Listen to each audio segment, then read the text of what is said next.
নমস্কার বন্ধুরা, আমি কুমকুম ইন্সপায়ার থেকে বলছি। আজকে আপনাদের কাছে খুব সুন্দর করে একটা মশলার তত্ত্ব সাজিয়ে শেয়ার করলাম।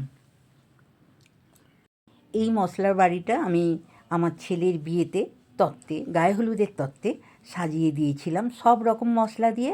আপনারাও এরকম সুন্দরভাবে সাজিয়ে নিন, সকলের খুব ভালো লাগবে। এই মশলা দিয়ে বাড়িটা আপনারা গায়ে হলুদেও দিতে পারেন তৈরি করে, আবার ফুলসজ্জাতেও দিতে পারেন। খুবই সুন্দর দেখতে, ভিডিওটা দেখবেন আর এইভাবে তৈরি করে নেবেন। বাড়িটা তৈরি করার জন্য কমপ্ল্যানের হাফ বক্স কেটে নিয়েছি, 4 চৌকো। আপনারা যে কোনো 4 চৌকো টাইপের বক্স কেটে নিতে পারেন। বাগানটা তৈরি করার জন্য 2 ইঞ্চি মাপে থার্মোকল আমি বেশ কিছুটা কেটে নিয়েছি, তার উপরে আমি বাগানটা তৈরি করেছি। বাড়িটার চালটা করেছি ডালচিনি দিয়ে আর জোয়ান দিয়ে মাটিটা তৈরি করে নিয়েছি। সবুজ সবুজ যেটা হালকা সবুজ লাগছে সেটা হচ্ছে মৌরি, ডিপ সবুজ যেটা লাগছে সেটা হচ্ছে মুগ কড়াই ডাল।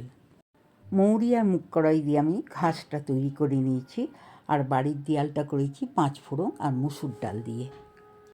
কিছুটা রাস্তা করেছি লাল রঙের, সেটা হচ্ছে মুসুর ডাল দিয়ে, আর মাঝখানে মাটির মতনটা জোয়ান দিয়ে। বাড়ির সামনে দেখতে পাচ্ছেন 2টো ঝাউ গাছ। এই ঝাউ গাছটা আমি তেজপাতা দিয়ে তৈরি করেছি।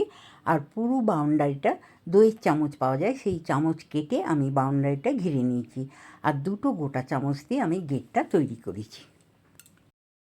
বাড়ির 2 ধারে আমি বেশ কিছুটা ছোটো এলাচ দিয়ে সেলোপিন দিয়ে এঁটে দিয়েছি। আর বাড়ি তৈরির ভিডিওটা আপনাদের যদি ভালো লাগে অবশ্যই কমেন্ট করে জানাবেন কেমন লাগলো আপনাদের।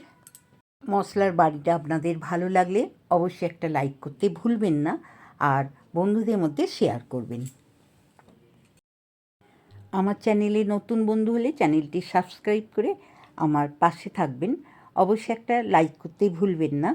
নতুন নতুন ভিডিও আপলোড হলে আপনাদের কাছে পৌঁছে যাবে। ভালো থাকবেন। নমস্কার।